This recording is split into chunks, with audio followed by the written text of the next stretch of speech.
Welcome everyone. तो आज हम आ गए हैं केमिकल बॉन्डिंग की नेक्स्ट टॉपिक को लेके, जिसका नाम क्या है, सॉल्युबिलिटी ऑर्डर। ये किसका सब हेडिंग है मैंने बताया था, जैसे प्रीवियस वीडियो में मैंने एक्सप्लेन किया है what are the factors that favour solubility of ionic compound in aqueous solution. उसमें मैंने वो फैक्टर समझाए थे, फिर मैंने एप्लीकेशन ऑफ सॉल्वेशन समझाया था, उसमें मैंने एक टॉपिक छोड़ा था जिसका नाम क्या है, सॉल्युबिलिटी ऑर्डर। तो उस टॉपिक को आज की वीडियो में हम कवर करेंगे। So let's start a video. सबसे पहले अगर सॉल्युबिलिटी ऑर्डर समझना है ना, तो पिछला कंसेप्ट क्लियर होना बहुत जरूरी है। तो अगर पिछला कंसेप्ट नहीं आता है तो प्रीवियस वीडियो को जाके देखो, फिर ये वीडियो देखना, ठीक है। तो अब हम क्या समझेंगे, सॉल्युबिलिटी ऑर्डर। अब सॉल्युबिलिटी ऑर्डर समझने के लिए मैंने यहाँ पे क्या कर रखा है, कुछ एनाइंस है जो मैंने बताया कि उनका साइज छोटा होता है, कुछ एनाइंस है जो लार्ज साइज के होते हैं, उनके मैंने कुछ एग्जांपल्स लिख रखे हैं, ठीक है। तो तुम्हें ये चीज अगर याद होगी तो तुम्हारा आंसर बहुत आराम से निकल जाएगा, ठीक है। तो अब यहाँ पे एक स्टेटमेंट में और लिखने जा रही हूँ, लार्ज कैटायन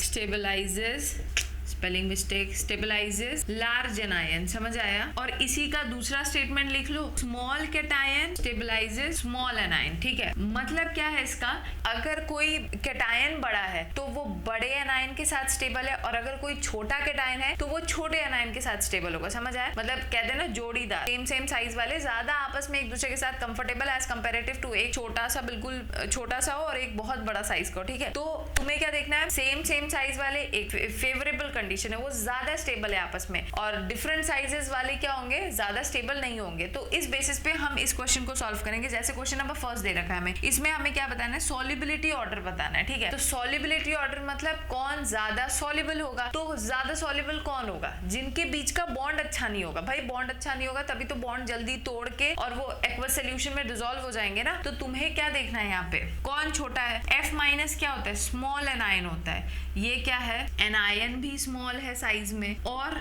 अगर तुम ध्यान दो, लिथियम Li+, फिर आएगा Na+, फिर आएगा K+, फिर आएगा Rb+, फिर आएगा CS+। मतलब सबसे छोटा कैटायन भी कौन होगा, सबसे स्मॉल कैटायन होगा Li+। मतलब Li+ और F- दोनों छोटे छोटे साइज के और दोनों आपस में बहुत स्टेबल होते हैं। इसका मतलब बहुत ज्यादा स्टेबल मतलब बहुत ज्यादा इंटरेक्शन, मतलब इनका बॉन्ड तोड़ना इजी नहीं होगा। तो अगर बॉन्ड ही नहीं जल्दी टूटेगा तो सॉल्युबल भी नहीं होगा। इसका मतलब ये सबसे लीस्ट सॉल्युबल होगा, जिसका साइज सबसे बड़ा है वो क्या होगा भाई, सीजियम। CS+ का साइज बड़ा है और Li+ का साइज छोटा है। मैंने बताया ना, डिफरेंट साइज वाले आपस में इतना अच्छा बॉन्ड नहीं बनाएंगे, ठीक। तो इसका मतलब सॉल्युबिलिटी ऑर्डर सबसे ज्यादा इसका, फिर इसका, फिर इसका, फिर इसका, समझ आया। अब हम क्वेश्चन नंबर 2 देखेंगे। क्वेश्चन नंबर 2 में अगर देखो तो हमें क्या करना है बताओ, Na+B क्या है, स्मॉल कैटायन है। Na+ क्या है, स्मॉल कैटायन, और F- क्या है, स्मॉल एनायन। तो ये दोनों आपस में ज्यादा स्टेबल है। ज्यादा स्टेबल मतलब बॉन्ड जल्दी नहीं तोड़ेंगे, मतलब लेस सॉल्युबल होंगे।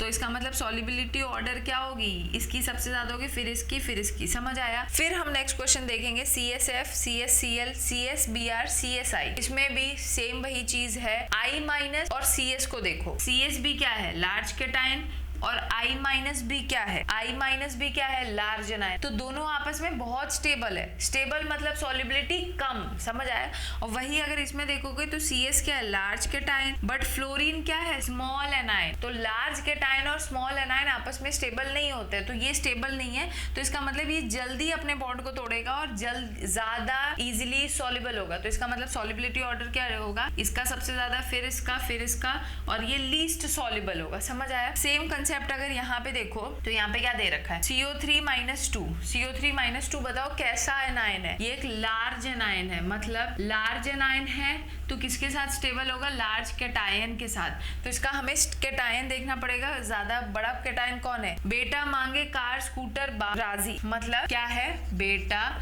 मांगे कार स्कूटर बाप राजी, है ना। तो इसका मतलब क्या होगा, Ba+2 का साइज कैटायन में सबसे बड़ा है। तो अगर Ba+2 का साइज कैटायन में सबसे बड़ा है तो वो ही इसके साथ ज्यादा स्टेबल है। ज्यादा स्टेबल मतलब लेस सॉल्युबल। तो इसका मतलब मोर सॉल्युबिलिटी किसकी होगी, इसकी, फिर इसकी, फिर फिर इसकी। समझ आया? सेम अगर हम इस वाले क्वेश्चन में जाएंगे तो SO4-2 का भी सेम ही तरीका है करने का। SO4-2 large anion, large anion तो किसके साथ स्टेबल होगा? लार्ज केटायन के साथ। तो बेरिलियम, मैग्नीशियम, कैल्शियम, स्ट्रोंटियम और बेरियम में सबसे ज्यादा कौन होता है स्टेबल? सबसे ज्यादा स्टेबल कौन होगा? बेरियम। मतलब सबसे ज्यादा केटायन में बड़ा साइज कौन है? बेरियम का। तो large cation, large anion, more stable, तो इसका मतलब सबसे ज्यादा स्टेबल है BaSO4, तो उसकी सॉल्युबिलिटी होगी सबसे कम। तो सॉल्युबिलिटी ऑर्डर क्या हो जाएगी? इसकी फिर इसकी फिर इसकी फिर इसकी। समझ आया? अब हम क्या करते हैं, ये 2 क्वेश्चन है होमवर्क, मतलब अगर ये टॉपिक समझ आ गया तो इन दोनों क्वेश्चंस को खुद से सॉल्व कर लेना। लास्ट वाला क्वेश्चन मैं बता देती हूँ, हालांकि ये भी बहुत इजी है। ClO4-, ClO4- क्या होता है? ये भी एक लार्ज एनायन है। तो अगर लार्ज एनायन है